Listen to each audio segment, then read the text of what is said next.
Francesca Evans from LymeOnline, bringing you the latest news, sport and weather from the Lyme Regis area. Hundreds gathered on Lyme Regis seafront last weekend for the much anticipated unveiling of a statue of fossil hunter Mary Anning. The statue was unveiled on Saturday afternoon following a long build-up of expert guest speakers and musical performances. Anthropologist, author and TV presenter Professor Alice Roberts joined 15-year-old Evie Swire and her mother Anya Pearson, who launched the Mary Anning Rocks campaign and successfully raised £100,000 for the statue. The bronze statue was created by artist Denise Dutton and depicts Mary walking towards the beach with her basket and tools in hand and her dog Tray by her feet. Councillor Michaela Ellis has been officially installed as the new Mayor of Lyme Regis. Councillor Ellis was handed the chains at the historic mayor-making ceremony in the Guildhall on Wednesday, taking over from Councillor Brian Larkham, who has announced his intention to resign from the Town Council. This will be the third time that Councillor Ellis has served as Mayor. The traditional ceremony also saw Councillor Cheryl Reynolds installed as Deputy Mayor for the coming year. Lyme Regis has elected Green Energy champion Philip May to join the Town Council. Mr May received 371 votes in yesterday's by-election, beating competition from renowned chef and restaurateur Mark Hicks, who polled 201. The turnout was just over 19%. Mr May will fill the vacancy on Lyme Regis Town Council, created by the recent death of long-serving councillor Stan Williams. Mr May worked in scientific technology and then for a non-profit community interest company promoting local food before retiring. He is now a volunteer green energy champion for the Lyme Regis area, offering advice to residents on how to make their homes more energy efficient. He also volunteers at the town mill and sings with the Lyme Bay Moonrakers. Failings have been found in care provided by Shire House in Lyme Regis following the death of 69-year-old resident Nigel Bromfield in August 2020. Mr Bromfield's family raised a complaint following his death, which was eventually taken up by the local government and social care ombudsman. While they had been pleased with the care Nigel had received for most of his 2-year stay at Shire House, the family complained that staff had not recognised a deterioration in Mr Bromfield's condition and did not keep thorough enough records of his food and drink intake. The Ombudsman's report did find Shire House at fault for failing to keep accurate records and recognising the need for further medical intervention. The care home said it has since improved its record keeping and enhanced procedures, which will be monitored by Dorset Council. A large crowd gathered at Lyme Regis Lifeboat Station last weekend for the annual Blessing of the Boat ceremony.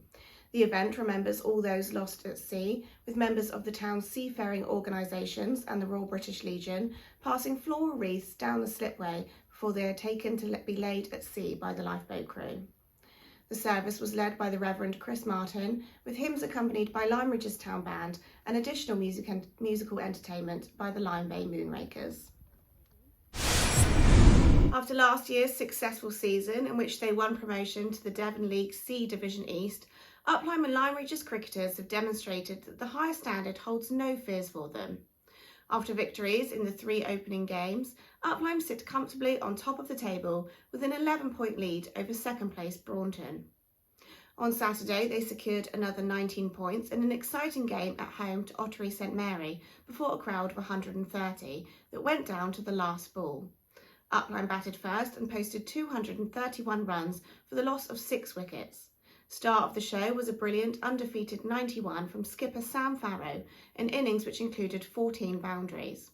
In reply, Ottery pushed Uplyme all the way, needing a 6 off the last ball, but bowler Joe Ellsworth kept his nerve and Uplyme retained their 100% record by just 2 runs.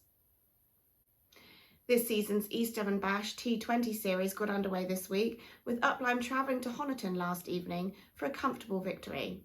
Honiton won the toss and batted first.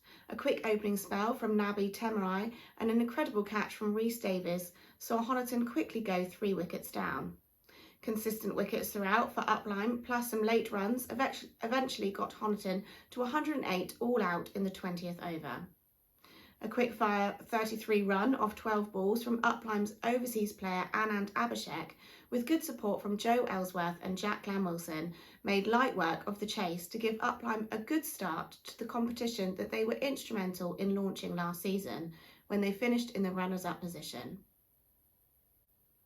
The local football season finally draws to a close this evening, with Lyme Reserves meeting Penmill Athletic United in the final of the John Fowler Cup at Tatworth Playing Field. Kick-off is at 6:15 with a big crowd of Lyme supporters expected. Good luck to the Swallows.